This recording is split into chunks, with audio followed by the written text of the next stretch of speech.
báyìí ayọ̀ nígbà wọ́n ti ń súwé pọ̀ ní ìgbàlíkẹ́ tí wọ́n ti pẹ́ ẹgbẹ́ ìlànà ìkàgẹ̀ àtọ́ ìbò ní ìmọ̀fẹ́ ìfojú kan pàtó nìkan nìkan.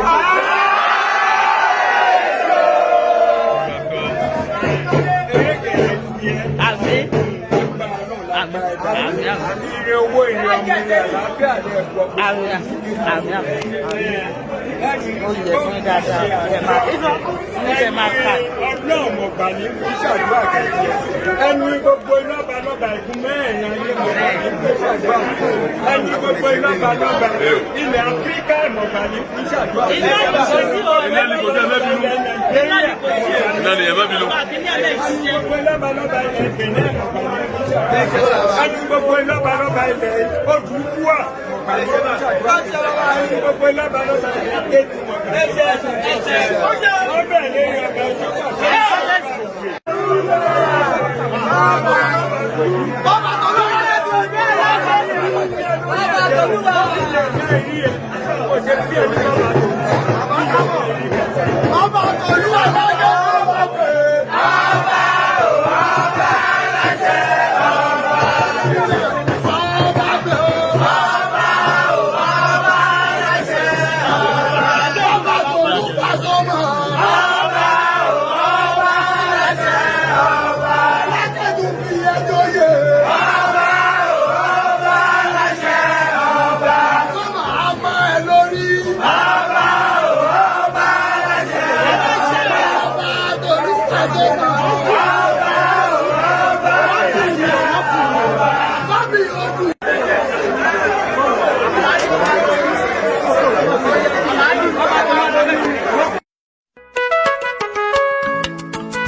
orí gómìnà ẹ̀jẹ̀ mi orí fi mi ọ̀gá pàṣẹ dápẹ́ òfòjò olórin tí ò bọ́ṣá.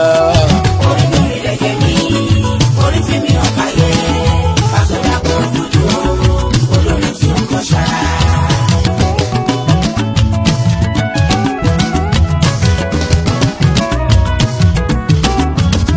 mo ń bá ọ̀rọ̀ pẹ́ kí sànà ìnìkan ayé mọ̀nà màgùn mi lè bá mi àgbọ̀dọ̀ ẹni mọ̀nà mi náà mọ̀ balára bí òkè o ṣe ló pọ̀ ní ìgbà tí yanrin pọ̀ nílẹ̀ òkun ẹ má fẹ́ tiẹ̀ gbọ́gbọ́ Pasuma music 100% kò kì í ṣeré àdàbí ó Pasuma fújì lóye nìkan ni o. orí gómìnà ẹ̀jẹ̀ mi ẹ̀jẹ̀ mi ò rán ara mi pàṣẹ dápẹ́ pàtó dápẹ́ òfòrò ọkọrin dèlò òyìnbó ọkọ̀ ọjà àgbàṣe o orí mi afẹ́ ní àpẹ̀kùn lálẹ́pà sókè ṣé wọ́n náà ti gbọ́ o orí mi afẹ́ ní báṣọ̀tẹ̀ lálẹ́pà sókè.